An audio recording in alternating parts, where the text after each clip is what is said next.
Namaste. When you love, you simply love. And so, as the planet of love, Venus, arrives in the sign of Gemini, how is it going to impact your life?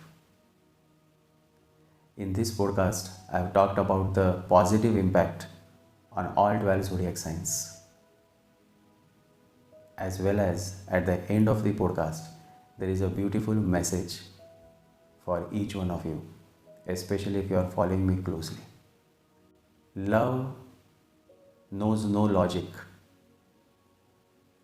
In the absence of logic, love happens. And if there is a logic, then love cannot exist. Love and logic both cannot exist together. And that is why to experience the divine, you have to drop your logic. You have to drop this intellectuality. And that is why Sant Kabir says that to become my disciple, if you want to become my disciple, then first you have to cut your head. Meaning, first you have to drop all your logic, all your intellectualism. And not everybody is capable of this. And those who have been, only those very few have experienced the ultimate. And so, there is much in this podcast.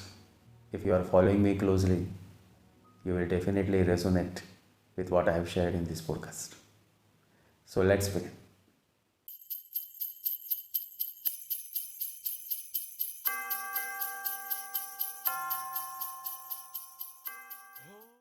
Venus is not very happy in the sign of Mercury because love is not happy in the company of logic. Love exists when logic is absent, and that is why love is greater than logic. That is why God is love and love is real. When the whole world screams at you and says, "This is impossible, you can never succeed, you can never get married, you can never have children, you can never find a job, you can never become a successful businessman," that is when God, love, is silently working to help you succeed. Yesterday I met Mohan after many days and he asked, "How would you define love? What is the difference between argument and love?"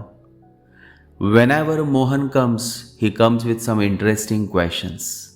I smiled at Mohan and said, "बहस का मतलब है मैं सही, तू गलत. प्रेम का मतलब है तू सही और तू ही सही." Meaning, the meaning of debate or argument is this, that I am right and you are wrong. But the meaning of love is you are right and only you are right. Because in love, there is no ego, no need to prove, no desire to win. Love is not about being right, it is about being kind. In love, the heart whispers, "Even if the whole world misunderstands you, I won't." That is the difference between argument and affection. In argument, the mind shouts. In love, the soul surrenders. बहस का मतलब है मैं सही, तू गलत. प्रेम का मतलब है तू सही और तू ही सही. Gemini and Virgo are signs of Mercury. These signs always think a lot.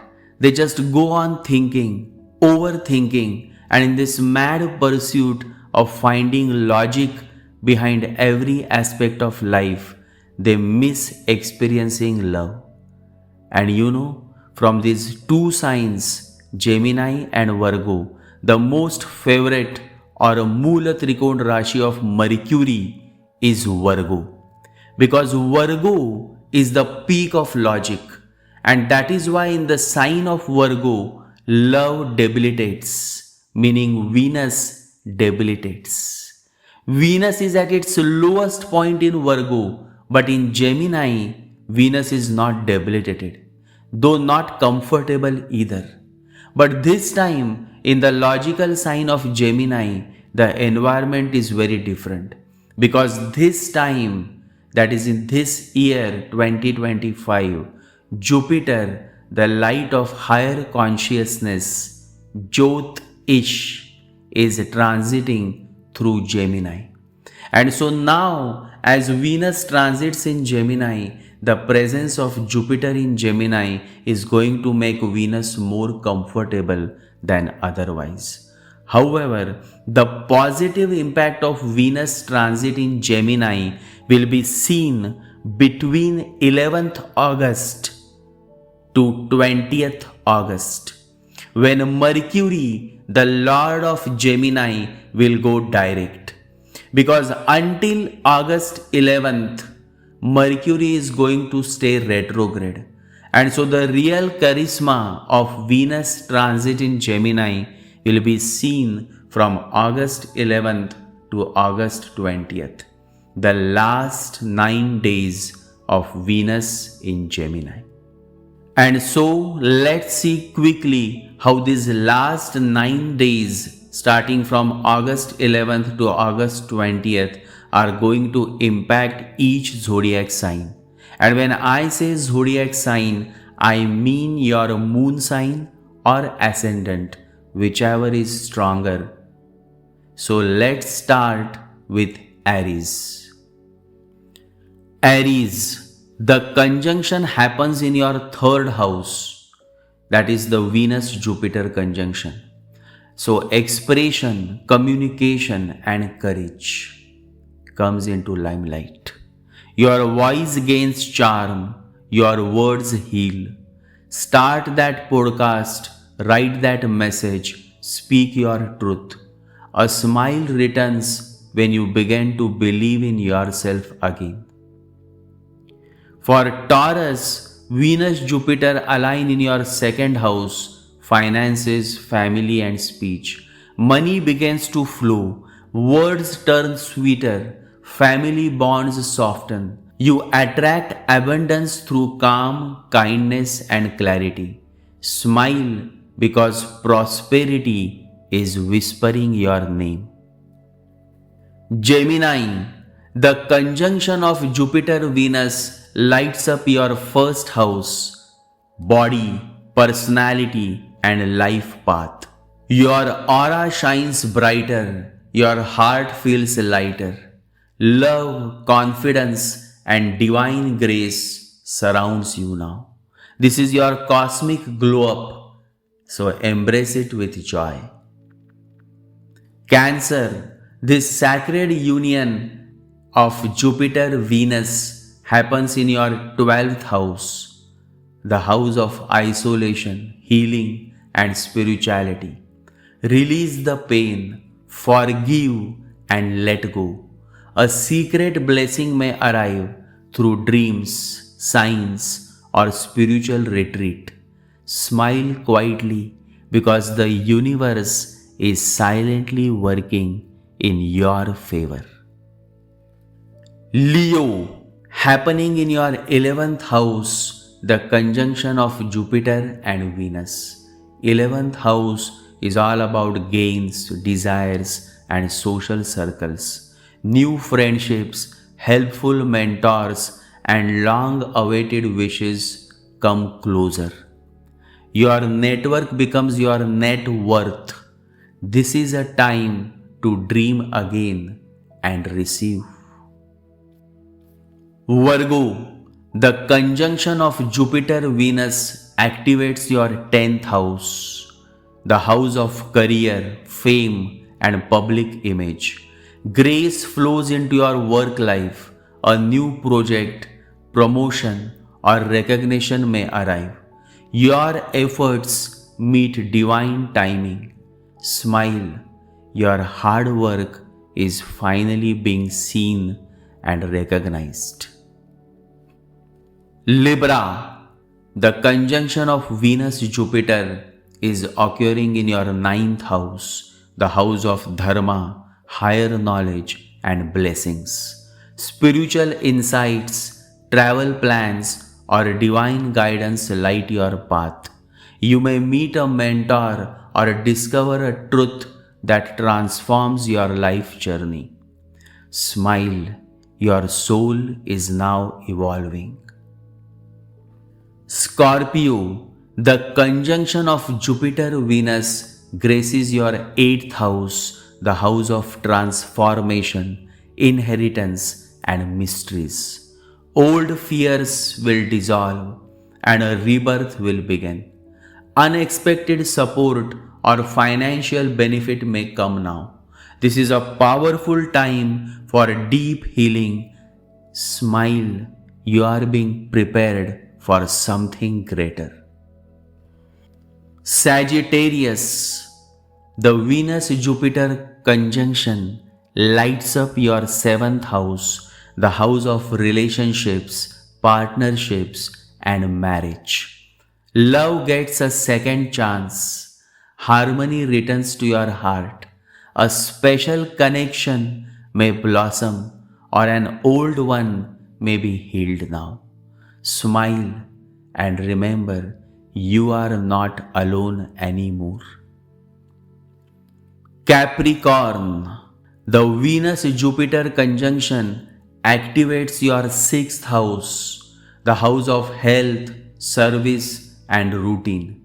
Healing begins now, mentally, emotionally, and physically.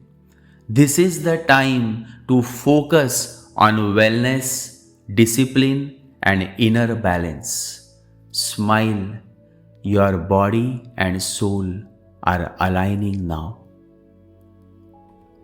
Aquarius, the union of Jupiter and Venus falls in your 5th house, the house of romance, creativity, and children. Love becomes poetic. A creative spark lights up your world. You may feel inspired to create, express, or nurture a heartfelt bond. Remember, expression is life. Smile because something beautiful is being born within you now. Pisces, this beautiful conjunction of Venus-Jupiter takes place in your 4th house, the house of home, emotions, and inner peace. A wave of comfort enters your personal space. Home decor, family healing, or emotional contentment may bloom now. Smile because now you feel safe inside your heart again. And so overall, the last 9 days of Venus in Gemini, starting from 11th August to 20th August, are going to be the best days of life for many of you. Of course, personal chart Mahadasha periods can impact this positive outcome. So also check your personal Dasha period. However, even though you may be going through a difficult Dasha period or difficult planetary transits, these positive 9 days can bring some lighter moments into your life. Always remember, when you stop overthinking, you can feel. And so try to think less and feel more.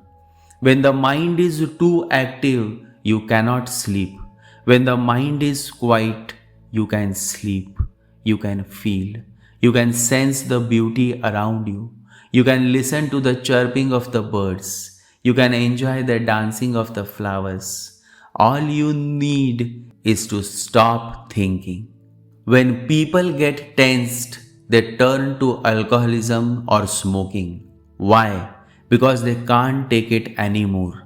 They want to escape. And the easiest way to escape from reality is to drink alcohol or to smoke. But even these mediums cannot help you for long, because after a certain time, you again come back to your senses and you have to face the reality of life again. And so, the only way, the most supreme way to face the reality of your life is not by turning to alcoholism or smoking, but by turning towards the Almighty God. Because whatever products you consume to escape from reality are also produced through natural ingredients born by the grace of God. And so, if these products of God can give you temporary relief, then how much more relief you can get if you turn to God itself. And that is why many drunkards have turned to God. And the moment they turned to God, they transformed inside out. They became the greatest saints the world has ever known. And so, as Venus transits in Gemini, the message to you all is very simple and straight. Stop overthinking and try to feel more. You think more because you take the doership. And Bhagavan Raman Maharshi quotes that the sense of doership, the feeling that I am the one performing actions, is the root of suffering and bondage. True liberation comes from realizing that the self is not the doer and that all actions are ultimately the unfolding of a higher power or destiny. The more you think that you are the doer, the more you will suffer. And the moment you surrender yourself totally to the Almighty God, that is when you come out of suffering. And what stops you from surrendering is your mind. And so the very first step is to dissolve this monkey mind. And the way to do so is through consistent mantra chanting and meditation. As this beautiful month of Shravan continues, remember to chant every day the Shiva mantra. Om Namah Shivaya, Om Namah Shivaya, Om Namah Shivaya. Remember, the journey of life is to become a nobody, and that's Ketu. We all have been trained from schools and colleges to become somebody, and that's Rahu. The material world journey is to become somebody, and the spiritual world journey is to become nobody, Shunya, and that is Shiva. Shiva is Shunya. And the blessings of Ketu can help you progress on the journey from becoming somebody to becoming a nobody. The journey is long, but remember, every long journey begins with a small step. Banat banat banjai, says the great master Lahari Mahasay. Meaning, day by day, as you remain consistent in your spiritual practice, one day you become a nobody. Someday you should read my book, Why Ketu Can Heal. In fact, all the evolving souls who have been through Ketu Mahadasha or Ketu Antardasha will resonate with me when I say why Ketu can heal. Not everything needs to be explained in words. The evolving soul listening to this podcast will understand the message and continue with his or her inward journey with more strength and more love. Love to each one of you. The days ahead are beautiful. So hold on, don't give up, because remember, before dawn there is night, a dark night, but it's a passing phase, and soon the beautiful dawn, the beautiful sunrise awaits you. So smile, and when you smile, you look beautiful. And this smile is going to come on your face very soon, especially during those 9 days when Jupiter comes in contact with Venus in Gemini. Jai Sri Ganesha, Jai Guru.